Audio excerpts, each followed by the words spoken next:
Welcome, everybody, to another episode of Reel Chums. I am your host, Marcel, and with me, as always, is my co-host, Danny. And this week, you have no fancy opener because you had it last week. That's right. We're going to discuss the 2022 Rian Johnson film, Glass Onion. And boy, am I excited about it. Because last week, you probably heard our love of Knives Out and Rian Johnson in the production of that film. And I think we're going to continue that conversation a little bit with this new iteration. We are. And if you're listening, look right now, you're listening to us. Scroll down, okay? We're going to have questions there. And as you're listening, as you watch this, engage with us. Also, just give us a 5-star rating right there. Or subscribe. Yeah, you're already there. Do it. Yeah. It helps us get discovered. If you like what we do or how we're talking, this is how to help us out. Yeah. So... Danny, I have a question for you. Let's do it. So in this movie, we'll talk about it. We kind of see more of Benoit Blanc's skill set and character. So much we learn about him. Would you rather? Here's the would you rather. Okay, let's go. Would you rather you are involved in a murder? Okay, you're a suspect. Okay. Would you rather have Benoit Blanc be the detective that might save you, or you are going to be considered guilty? Okay. Or Benedict Cumberbatch's Sherlock Holmes? Ooh, I was not expecting this. Who's going to save you? Or who's going to condemn you? Who's going to condemn me? The BBC Sherlock Holmes Benedict Cumberbatch series. Yeah. Version of Sherlock Holmes. Yeah.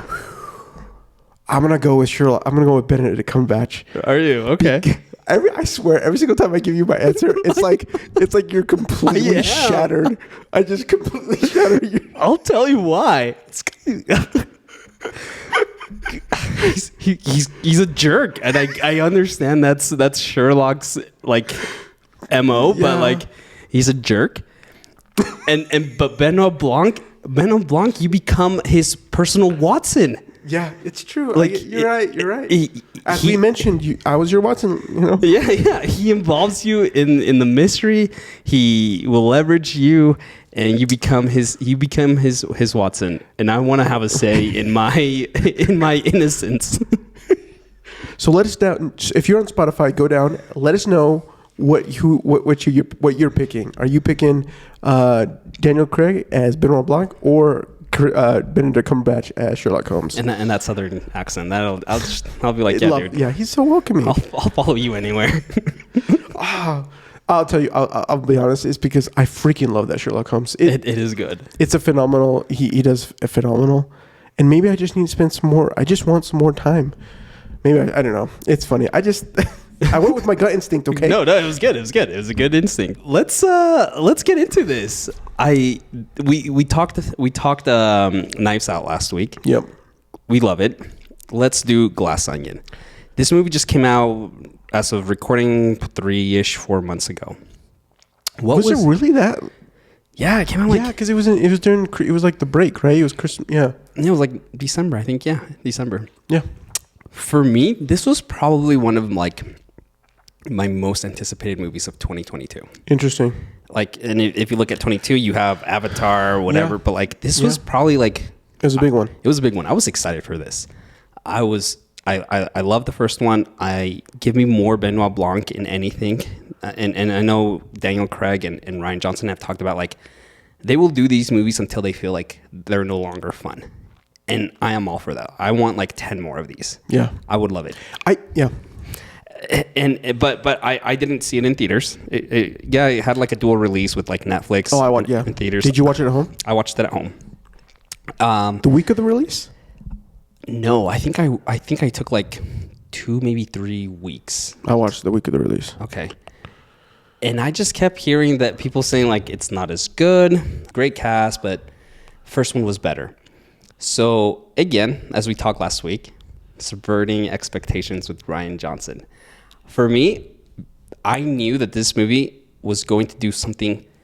He did something different with murder mysteries, and I figured that he was going to do something even more different within the Knives Out universe. and I wouldn't even call it. See, and honestly, Rian Johnson himself has come out that he actually doesn't like that it's called a Knives Out mystery. Yeah. In all full disclosure, I wasn't disappointed with the film, but I think part of it was like, when I first watched it, I was like, oh man, this was good. I love Benoit Blanc. Yeah. He is our modern day Sherlock Holmes, and I'm here for it. And he's a modern Sherlock Holmes in a very different way. He's not sure. We don't have another person to. Every time you do some sort of detective, like whatever, you end up having this Sherlock Holmes character thing. And even Blanc says that in Knives Out. You're my to Martha. I mean, just quick. He mentions it, so he does a little bit of like an homage, but truly, he's just a new take, and I'm so here for it. And I think what I actually want to say is that I appreciated it. I said last week, if you are, we both said a couple of things. Yeah. You said, listen, you need to do a little bit of research, understand who the people are, what they're doing, what they like to do with their characters or their cinematography or whatever it might be. This film 100% goes to show that Rian Johnson is a masterclass, because watching it the second time, fully more invested. I was way more just loving every single aspect, all the different beats, 100 times more than I watched it the first time. Yes. I think when I watched it the first time, I love that first hour. Yeah. I love the introductions of the characters. Yeah. I love where we're headed, the setting. We see this is a very common trope in murder mysteries, right? Where you take your characters out of like a home where Knives Out tends to take place, and you put them in a vacation environment, right? Where they're vulnerable, where everything's happy, and then a murder happens, right? So I love the setting. I love the introduction. But that first time we take, unlike Knives Out, we do a flashback that was maybe 10, 12 minutes. This is like a 30-minute flashback. Oh man, okay, we need to be clear. What is Rian Johnson? What is he flipping on the head again? Everyone was expecting a traditional, somewhat whodunit. He gives that to us in his flavor. Yeah. In this film. Yes, and I think we were expecting a traditional whodunit, a la Knives Out, and he changes that. Knives Out starts with there's been a death, a suicide apparently, but someone's brought him in, and that kind of gets the story going. This one, no. Like, this is just people getting boxes. They're showing up to appear, and like he's twisting that on us again. He's giving his appreciation to the dumb game of Clue. Yeah, according to Benoit Blanc. But kind of like, because I remember we were watching it and it was like, oh, this is going to be different. Because you don't have a family. It's not a connected thing. It's not like a very intimate situation. Every character is very different. Yeah. Again, he's using satire, comedy, and the form of mystery in these films to provide us specific commentary on different things that are happening that he sees. Yeah. Which brings me, I want to talk about this first. How do you feel about this movie taking place during COVID? Because I'll tell you, like, I think like towards the end of like 2020 and like beginning of 21, I was just like, I really don't want like my TV shows to like be like pick up the story of COVID. And like, I just kind of, I think like I was just so like COVID out. I was like, I just want to move past this, right? But this one does it. How do you like it? Do you not? We know, like you said, Rian Johnson and Daniel Craig are hands down for making this thing a thing that happens. And maybe his commentary for the next, like you said, maybe 10 years, and each one kind of gives a little nod to what's happening in that moment. Because in the first one, it was the immigration, the classism, white privilege to a degree, right? Right. In this one, I believe that it's about the characters when it comes to, it's about their trajectory, what am I trying to say? The first one is very much like the impact and entitlement of old money, whereas this one's like these are new money. These are old money versus new money. Oh, I can see that. Yeah. Right. Yeah. At least this is how I'm seeing it, and also like the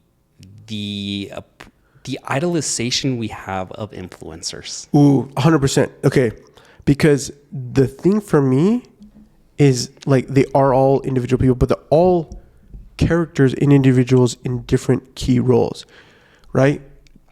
We have the black guy who's the I just forgot his name. Leslie Odom Jr. Yeah, but his character in the in the he's phenomenal, by the way. But doctor or something. Yeah. Anyways, so he's the like he's the guy who has to make everything happen for this genius, right? And we've got Edward Norton playing Miles, and we've got Kate Hudson playing the washed out or like social media influencer, which I think one of the best lines in the entire film is like, "I'm just a truth speaker," and then the line which is, don't mistake speaking your mind. It's a dangerous thing to mistake speaking without thought for speaking the truth. Literal, dude. That one statement is that one line literally epitomizes. I mean, and especially now because we have Elon Musk running Twitter. Yeah, and the context of him saying that in a world where they're still in COVID, right? And what's being said and what's being done and what we saw happen, like, don't mistake speaking without thought just as truth, right? Like, it's I got chills the first time I know. Heard that. I was like, so good. That was so good. I think I guess ultimately I'm okay with it being in the COVID world because it's what, like, I appreciate it, I guess is what I'm saying, is like, we didn't get novels. We don't get novels. I mean, we get novels, but we're not like the medium that Ryan has chosen for us to have this character and to provide his sense of commentary is via this situation. And what better way than to do murder? Because like the hype of murder mystery, the true crime genre, podcast galore. Yeah. I mean, we have billboards here in Utah of a podcast that for this whole thing, right? Like, it's a thing, and I think that he leverages this idea of like not the true crime or whatever, but the idea of murder, the mystery around the solving and whatever, to provide us all the little things that he can weave in for his commentary. And I think Glass Onion is the perfect example. I mean, I was reminded many times of Shrek, and he's like, I'm like an ogre's like an onion, right? He's got many layers or whatever. But that, like, this whole movie is unraveling, right? And which is what we try to get with a traditional. You're trying to unravel that mystery, trying to figure out whatever it is. But the fact that it's glass, I think, is a unique perspective. And I wanted to ask you, why Glass Onion? I was thinking about this. I think there's this. You think of an onion. Let's break it down. An onion, right? There's layers. You keep peeling it, and he talks about this at the very end a bit. But you learn, and you're peeling, especially in the murder mystery environment, right? You're peeling. You're learning truths. You're pulling on that thread till you get to the core or the truth. Glass evokes that it's transparent, that it's honest, that it's without blemish, right? But that's not what these characters are about. And right? They're also it's also fragile. It's also fragile, yeah. They're even though an onion can, quote unquote, easily be peeled, they are hiding and they're protecting not just themselves, each other, their careers, their aspirations. And it's so muddy, it's not clear, it's not see-through or transparent, and it's definitely not without blemish. Yeah. And I think it's such a unique way of him to incorporate that into this whole plot. Yeah, so good. It's so good. And again, going back to like it taking place during COVID, I think at first I was just kind of like, oh, we're doing this, but he's taking these social commentaries and incorporating what was happening with COVID, what's happening in society, and just going with it. My wife likes watching a lot of medical dramas and these things. They incorporated it a lot. Now, granted, of course, okay, makes sense, right? A lot of films, other films wanted to try to avoid it. That they postponed filming, blah blah blah.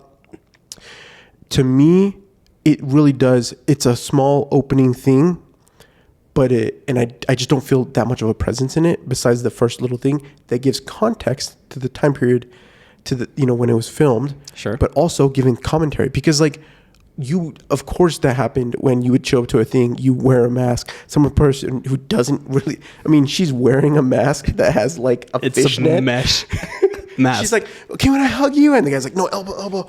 Like, dude, in that moment again, I was there. Yeah. Let's talk about that actually, because I think this one of the themes about this movie is the privilege of influencers or of rich high society. Okay.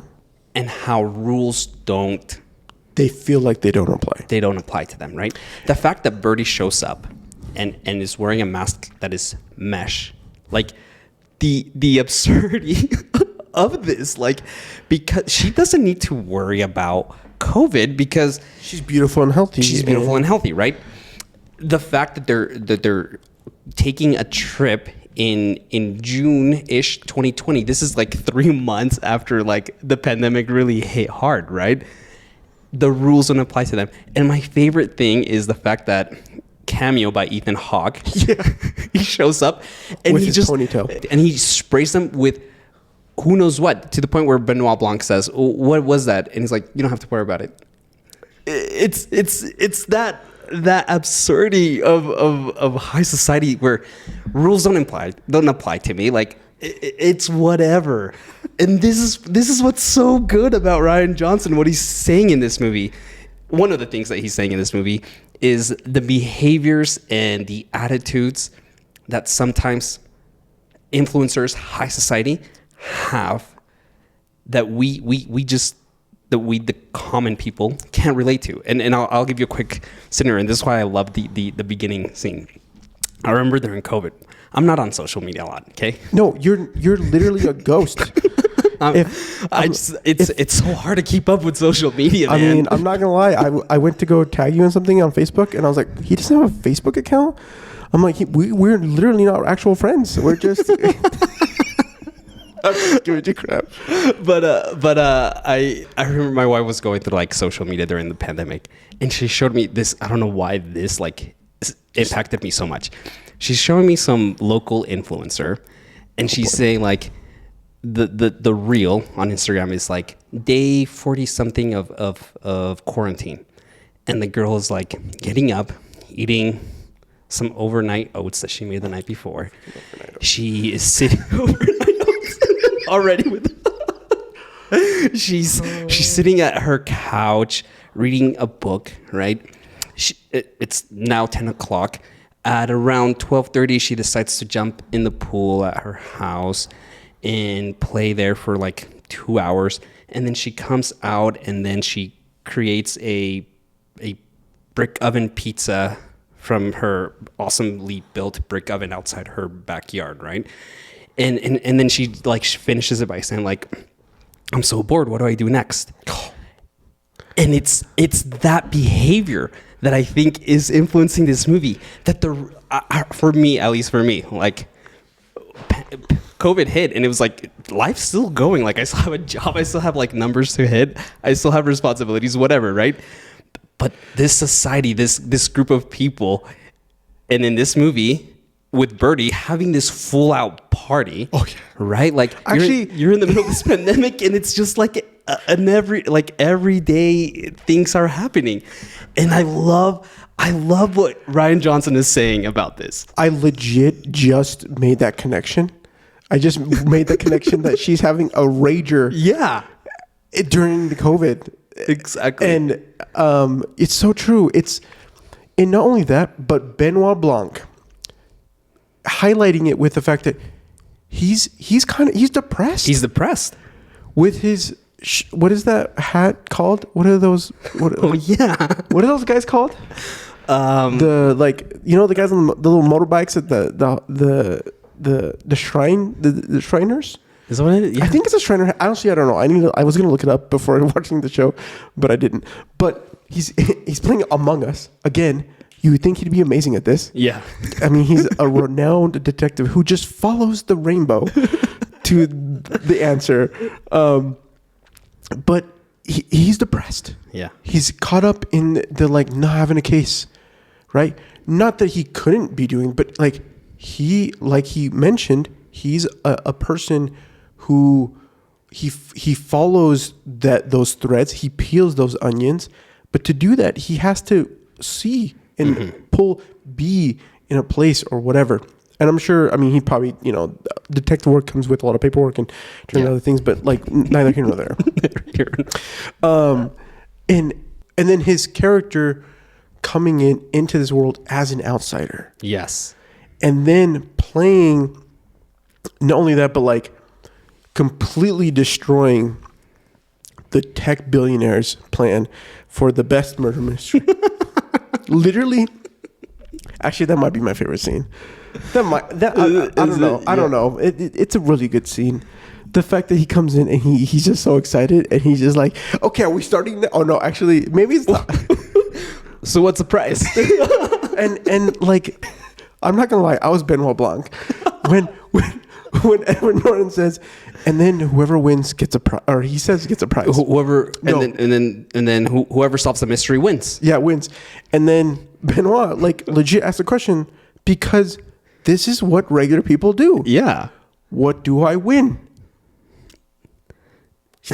Just he's baffled. He's completely shattered. Well, you win. You win. Good for you. No, I have all the things in the world. There's nothing. You have success and you blah blah blah. You don't need anything.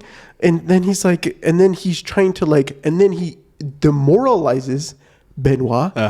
But you want an iPad, and I've done this to my wife. With my wife, I ask a question that I instantly know she thinks that I asked a dumb question, and I'm just no, I'm just was trying to get clarity. Based on the context of this conversation, I thought there was going to be more to this, right?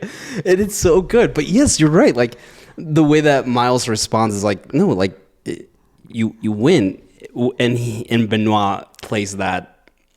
I don't want to say common person, but no, but it is what do I win? I got pulled out here for a whole weekend. And I think this is what it comes down to is he's the reward is that you get to play along on my fancy island and enjoy my, I don't know, my, what's the word I'm looking for? The blessing, my presence, and then have a fun, interesting weekend, and then go home and talk about this crazy thing that you did with this billionaire friend. It's so fun. It's just so. I feel like this movie is a lot more blatant with these commentaries. Dude, literally, it's a glass onion. Yeah, or maybe not more blatant, but it's a lot more directed to the masses, right? Yeah, because we're all impacted by technology, by tech influencers. We're all impacted by fashion influencers, whatever it is, right? And so it's so much more approachable to these themes that he's wanting to get to, because we engage with them every day. I mean, honestly, he was kind of on the nose on a lot of this movie.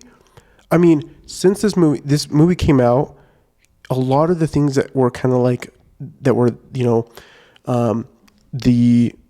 speaking without thinking, and or saying something that you think that you can rule. I mean, Elon Musk, I feel just spouting Twitter things all the time, right? Love him or hate him, whatever. You've got these individuals that are commenting on. I mean, David Bautista coming in and being the misogynistic like hustler, grinder, just like male rights advocate. this thing that like, yeah, like, and like, I can't take those. I just can't. I mean, the actual things in life that we see these things happening, and the impact that has on like individuals. Yeah. And I think going back to Knives Out, we talked about Jamie Lee Curtis's character, right? And how she was this self-proclaimed, yes, with dad's help, self-proclaimed business owner, right? And I see her character, and that's someone that I think is very believable in our I don't know, universe, in our life. But some of these characters, yes, these people do exist, but these are more parody versions of what's in life. Like, I find it very hard to believe that someone like a Birdie J could actually be alive, or maybe I could be wrong, but I feel like these are more extreme parodies of that, you know, and it's great, and I love that because he's being a lot more direct and blatant with these social commentaries. Right. Is this a murder mystery? I feel like it's more murder mystery than Knives Out. Yeah. And a lot of that is I love the fact that we are taking our characters on an island, on a vacation retreat setting, and we're being introduced to the characters at the same time as Benoit Blanc. Yeah. Or so we're being led to believe that, right? We Correct. later find out that he knew all of this about them. And I think because of that approach, and then we later see a murder that doesn't end up being a murder. Right. And then we find out that there actually has been a murder or a suicide from Cassandra. Goes by Andy. It's more of a murder mystery, even though we're being guided to it to be a murder mystery. This film is a murder mystery, but it's doing the same thing that it's doing with the characters with the genre. Is being so on the nose. Yes. Because she even creates the clue, like the like, oh, it's like Clue, and you know, like, I don't play dumb games, and like, I hate dumb games or whatever, and but you know, like, okay, well, what's the opportunity? What's the motive, right? And having the more of the breakdown, and having a specific person. Was it the gun? You know, the gun? Mm-hmm. Is it the poison? Is it, you know, the X, Y, and Z? Right. When I watching the second time again, like, I want to just reiterate why I think, like, Rian Johnson, these films particularly are not just films that you should watch one time. No, you need to watch these again. You need to rewatch them because it's not about the mystery, but it's about understanding the characters in these films and their impact on each other, and again the payoffs that are happening. Because once again, Ryan does a phenomenal job at providing us the setups and the payoffs. The entire again. Yes.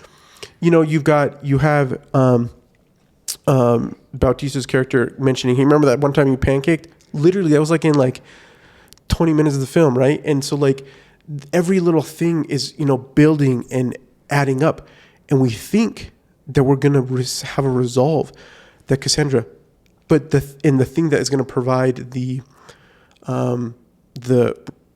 resolution for redemption, or so not redemption, for justice, I guess I should say, for Helen, who is Cassandra Randy's twin sister, who comes in and it just, again, like, it subverts, like, well, you know, add that additional twist of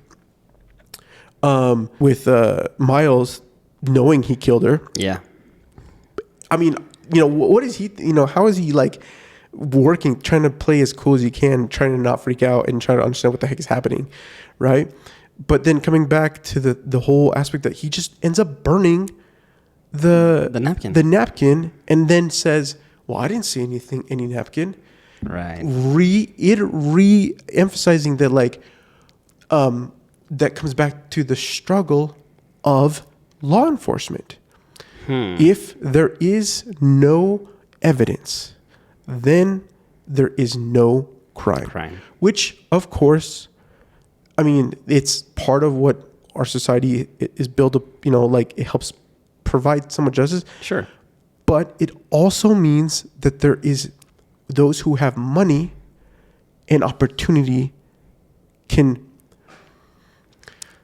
find loopholes.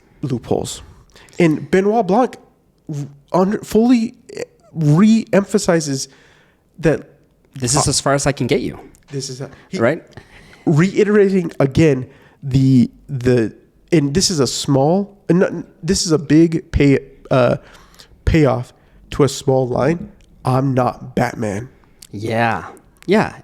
And there's so much implication to that, right? Because he tells her, I'm not Batman. I'm just going to get there. Like, I'm going to do my best. And he shows concern about protecting her. Like, he doesn't want to take her with her. Yeah, because she's like, is it safe? Is it safe, right? And there's only so much that I can do. And that's paid off when she's shot and he thinks that, yeah, she's dead. And I expressed that to her, that I wouldn't be able to save her, and that I'm only limited into how much I can do within the justice system. And it's such a great line that has multiple implications to it. And I think we're seeing more of Benoit Blanc in this, right? So much more. And again, I really hope that they continue to make more of these, because there's so many layers to Benoit Blanc that we can hopefully dig into. Yeah, so you mentioned, like people with money have the ability to influence or find loopholes, right? And we see this, right? These individuals, and it's a famous line, right? They're all sucking on the golden tit, right? Man, that line, how like image, just like literally, because I'm like, we have two daughters. My wife breastfed, so I totally understand what's happening. But it is you see it again and again. The imagery, and not just, but it being golden, right? Yes. The impact that is for these individuals. Yeah, we learned like they were nobodies. Claire had a failed run at city council, right? But they're feeding off of it, and these individuals have progressed because of this golden opportunity that they've had off of Miles. Right. And I think this is what Ryan is trying to say here. Like, what can't these people do if they're not if there's no check and balances, right? And in this case, clear this new chemical that he has developed to be able to power people or homes and cities and whatever, that ends up becoming a massive explosion, right? That's the danger here. That's the warning that I think he is trying to imply, that these individuals, if they're not checked, what good or what bad will they accomplish? Oh man, we have to dive deep into this. During COVID, it was businesses, it was companies that were standing up and making decisions on things that should have come from the government or from officials. Yeah. And in other countries, you don't look at officials, you look at other people around you to make those hard calls or those perhaps stances. I mean, it truly is. And I think that it is interesting to see where things were at just a couple of years ago in social media and in how things are going to today. I mean, Facebook just did another round of layoffs. Yeah. Okay. I had a couple of friends were affected about that in the first one, right?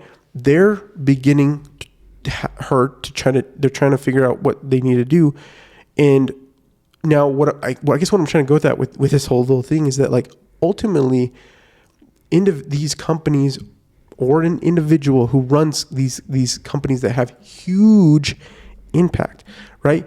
Alpha isn't just some sort of tech company. Mm-hmm. It's also a news brand. Yep. Okay. It's also, it's trying to get into the housing, like energy, providing a solution for the world, a world problem, right? It's like these people who are really smart or have like,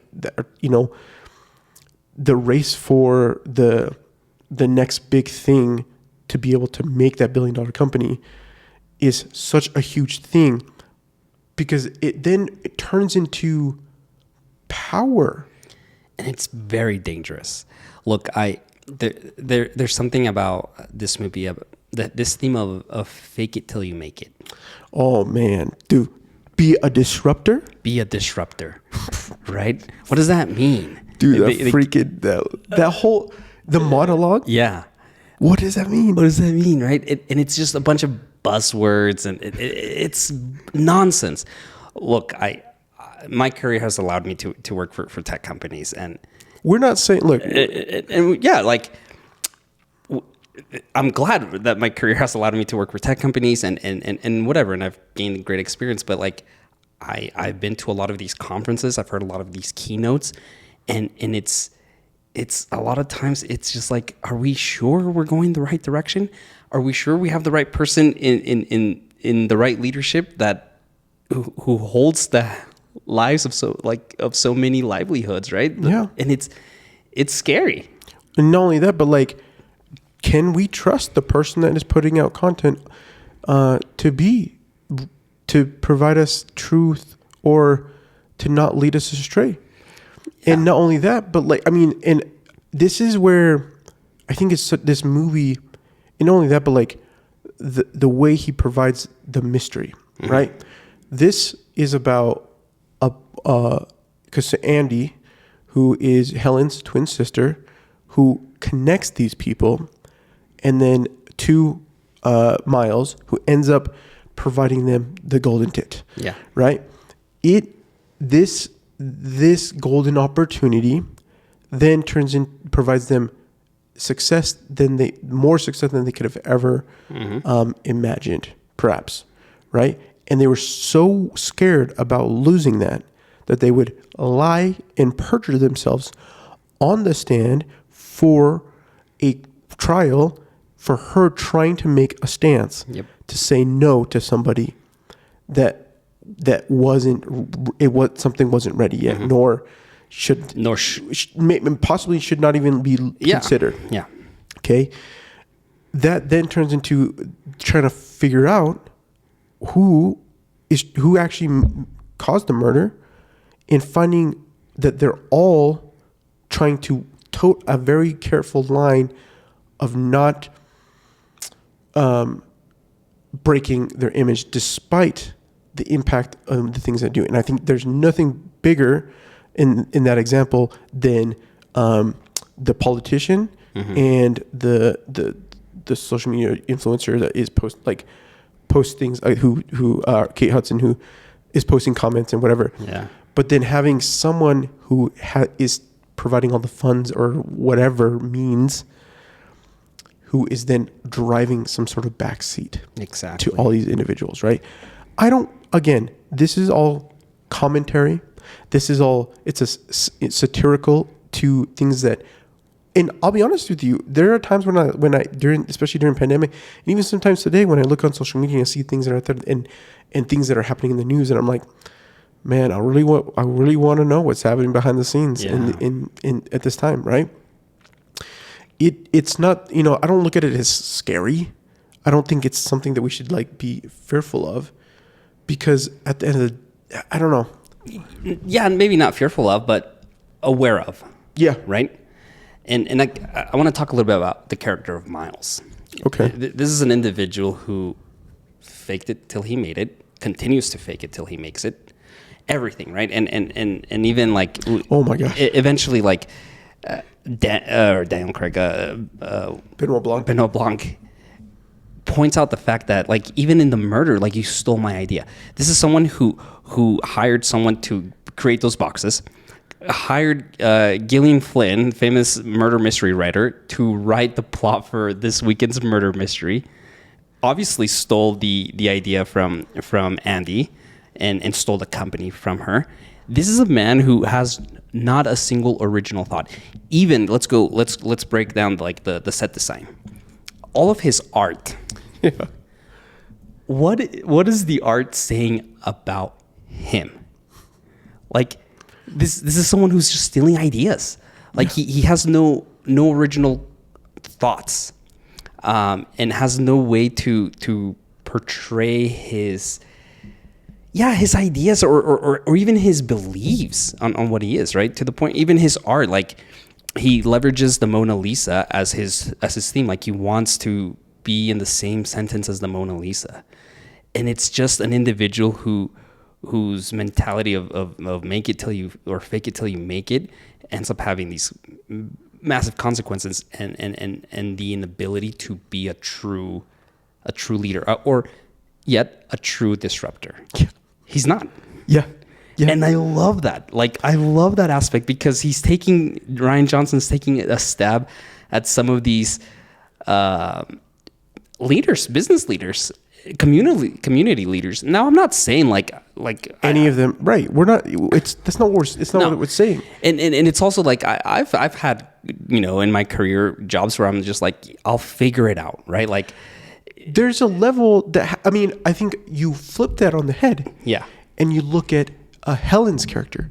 She has to pretend. Yes. She shares the moment that her and her sister would pretend to be rich girls. Mm-hmm, mm-hmm, mm-hmm. And then he says, why don't you pretend to be your sister? Yeah. And provide that so that we can figure out what is going on. Mm-hmm. Right? We sometimes 100% even as a filmmaker would sometimes, you, or even in any role you do as a whatever, sometimes you have to just, because if you have to pretend that this is what I'm doing and I'm great at it, because if you don't, then you're on the flip side and you feel like you're an imposter all the time. Right. And that is a worse place to be in. Yeah. But there's that line where it's not so much, it's not you fake it till you make it, but once you make it, then you grow and you try to, grow and find success. That's not what Miles did. Yeah. He kind of throws away all the other things so that he could just seem like he's great. And I think, again, this is a huge payoff, because we see Benoit saying, like, the wonderful breakdown monologue. And then he opens the whole monologue with, he's like, I've been trying to figure out the mystery. Once again, just like in Knives Out, which, again, just so phenomenal. And I realized that in breathing is not a word. Yeah. The whole thing in breathing. Oh, breathing. or and then the misuse of words, the like making up of fake words. He's like, what? Like, and then having that be this just a thing that showcases that he thinks he's so good, that he can just use these terms, because and on top of that, you also get like Benoit Blanc using words that I've never even heard of when he's talking with Helen at the dinner table, like bluff Kate. Was that bluff Kate? No, buttress. Buttress, right? Yeah. Yeah. What is that? I'm like, yo, I don't know English apparently, because like I have no idea these words exist. Going back to Miles, I think I loved the scene where it's a flashback scene where they're meeting in the Glass Onion. Did you see what Miles's character was wearing? Pajamas? No.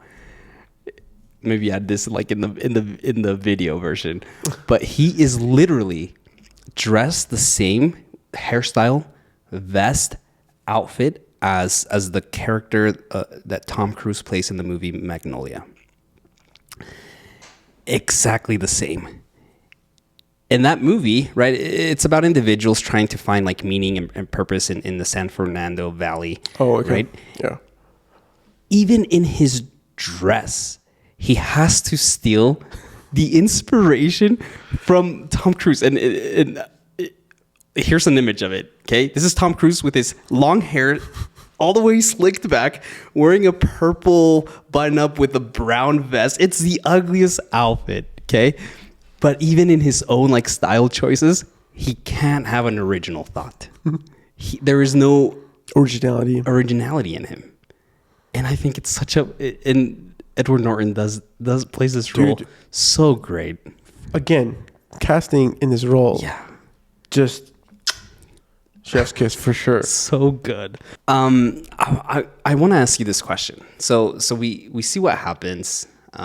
We're coming to the end, and then the group eventually kind of,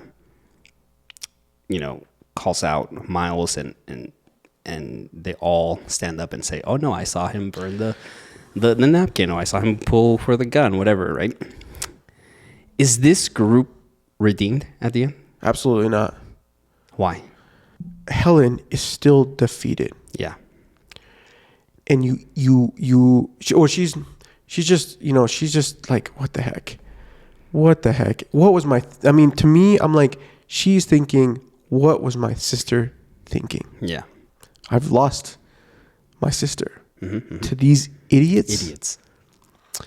To these shitheads. Yeah. You got to say it because like it literally, and then not only that, but you have Miles yelling at Helen, calling her a child. Yeah. He's the child. He's the child. She stands up and then provides context to what is really happening. Right? He then quiets himself.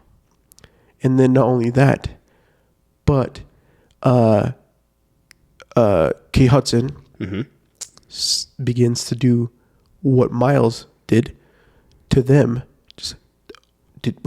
I saw him go for the lighter. Yeah. Right? Yeah. And then the people realizing, oh, you know what? This is our out. We can still save face. We don't know. We don't know what's going to happen, right? And then you have the moment with, Benoit, did you what does he say? He addresses her and is like, did you get him? Oh yeah. Right? Because he knows I couldn't do anything. Right? And there's no redemption. There's no justice, really, in this film. Yeah, especially in contrast to Knives Out, right? Correct. Knives Out is so, and I talked about this in the last movie, right? My favorite scene is that last scene where she's standing in the balcony, drinking her coffee, and there's just this sense of accomplishment of the character and of us as the viewers, right? Because justice has been served. We see Ransom get arrested. The will is given to her. She literally keeps the house as the family is leaving. Whereas Lee Curtis finds out their husband was cheating. Yeah. I mean, you could check. It all matches, right? Whereas this one, you're right. We see the police coming, but we don't see who gets arrested. We don't see any kind of formality of yes, your sister was correct or she was. This is, and I just made this connection. There's two things I think. One, last film, and we mentioned. I mean, it was that we feel like Knives Out was about truth in character. This one is about truth. Yeah, is about, are you thinking, or are you speaking, or acting truth? Right. There was very much the proponent of truth throughout the character, the action of Martha, having it be a very strong essence of what was to take place. Yeah. This is completely the opposite. Exactly. In this film, it's about lies. It's about that faking and trying to reap the rewards of being, of not taking account of your actions. And when that does succeed, how you can continue to do that and reap the benefits or whatever, despite maybe it may, like surprisingly working, like child equals NFT question mark. Yeah. Right. This film truly it's the contrast, and not only that, but like Cassandra is a parent suicide, just like what's his name? Yeah, man, I just forgot his name. Hugh, whatever his name is. Anyway, no, the author in the last one. the grandpa, yeah. Yeah. Right? But they find that, yes, it was a suicide. Yeah. We don't know, we don't know. We don't know, right? And I think I like this ending differently for that reason, right? Yeah. I see the criticisms people had with this movie. Sure, I see it 100%. But I think if you're looking over like a whole picture, there's a reason why he decided to do that. And it also speaks to the character of Helen. Yeah. She knew that her sister didn't commit suicide. She read the diaries and she knew what her sister went through and how painful that is. And for her, I like to think, to her, justice has been served because these idiots who were her friends finally stood up. Did they stand up for the moral right? No, that would have happened. No. That would have happened in the court. Exactly. But she shoved it in their face, right? Yeah. And I think that's where her satisfaction comes in. Yeah. And again, going back to this question, are they redeemed? 100% no, they're not. I think they're just looking for the easy way out. The golden tint has now been... possibly popped. Yeah. Popped. Should I have said that? I was going to say tried out, but... both are horrible. Boy. And so I think they just went the easy way out. Yeah. And not... yeah. It's a great ending. And not only that, but it's, again... subverting expectations. It subverts it's not. We received a justice or a justful ending in Knives Out. In Glass Onion, we get the opposite, right? Again, it's the, and I think sometimes,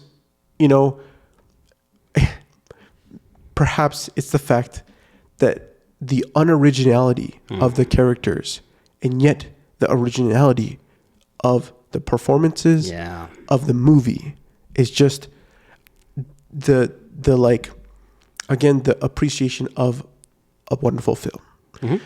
This film is like, again, like it's a film that you can watch one time in hopes and excitement, but we have to understand that we should not expect what we think it's going to expect, because it's not. Benoit Blanc comes into moments that many other detectives, many other people are faced with. Yeah. Right? Yet Rian Johnson is providing us I don't know, what is he providing us with these films? I think that's really what we end with, right? Yeah. Because we've mentioned that it's like the new take of what the like detective genre, the Sherlock Holmes, modern day Sherlock Holmes, but it's more than that. I think specifically for this one, I think he's just criticizing the what's the word I'm looking for? The idolization of influencers, of rich people, maybe not even influencers, but maybe people that are wealthy, or that we see them as wealthy or successful. I just think rich people aren't necessarily clever or wise. I think the term high society that you mentioned earlier is a way better, because high society could be someone who is a influencer, which by the way, I hate the word. Yeah. Or it could be a head of business, or head politician, like the people where most people aren't involved. Yeah. Or Like we need to be careful with the idolization of these individuals, of these high society, of these influencers. They're not normal. Like not normal in the sense that like they're like their lives are not normal. Yeah. And I think there's a danger, right? In idolizing them, in pursuing that. It's great to seek truth, to seek justice, to seek redemption, in these values, and we see that both in Knives Out and in Glass Onion. But I think overall, I think he's just trying to tell us like there are more important things. Yeah. Than fame, than money, than recognition or innovation. I don't know. And what are those important things? For Marta, it was the honest, just being an honest, truthful person. And for Helen is finding, is being able to redeem her sister. Right? And I think that's what he's telling us about these two characters and about these movies. Yeah. Seek to be a honest, trustworthy individual, and look to always like find ways to help people be redeemed. Or even I would even say like for Helen, it's to always be to seek the truth. Yeah. Right. So you to hold yourself as a person that has strong character values and sticking to them, to be truthful to yourself. Yeah. And then on the other end, to always find truth. Because that's what, going back to the layers of the onion, right? Open up those layers. Yeah. Find that truth. I love it. So good. My last thought, and I want more Rian Johnson scenes that involve fire. Oh yeah. I think the second time watching, I was just like, this man knows how to film like a good fire scene. The scene, right, where she's throwing everything, Helen's throwing all the art, and then lights the fire, and it's in slow motion. The fire looks so clean yet threatening. Contrast that with The Last Jedi when they're in Snoke's main quarters, and the fire. This man just captures fire so well, and I want. He needs to do an arson film? I'm just saying, like, I just love anything with fire in him. Like, he captures, I don't know what it is. Like, it's just, he makes fire look so good. Go people, go watch this. Go watch those two scenes and tell me if I'm wrong. That's a really fantastic scene. It's great. He does fire so good. Now I'm going to have to rewatch it again because I don't think I noticed it because I was just like, oh, it's fire. I do think it's good, though. It's impressive. With the poor Mona Lisa, which that host is so good. Oh man. Well, hey, we hope you enjoyed today's episode. Give us a 5-star rating. We would love it. We mentioned it. Engage with us on those comments down below, or those questions, those polls. What do you like about these movies? What don't you like about them? Do you want more of them? I do. I would actually really love to hear from you. What are some things that you took away watching? Were you upset about the COVID situation? I think that's a great question for you guys to see. We'll leave that in the comments down below. If you're listening to us on Spotify, again, like Marcel said, go down, check it in the show notes with our questions or polls. Consider subscribing, following us, and perhaps giving us that rating. But ultimately, if you want to reach out to us and share your thoughts on a movie or a show that you'd like us to do review in the future, email us at reelchums.com, or you can follow me at Rubio_TV. And I'm also on Twitter at Marstrosity, MARCTROSITY. Join us next week as we watch one of Chris Pine's best films, No, it's not Star Trek. This Means War with Tom Hardy. So, And Reese Witherspoon. and dude, truly, just a fun gem. I have not seen this, so I am excited to see this for the first time and dig into it. We'll see you next week. Thanks, you guys. We'll see ya.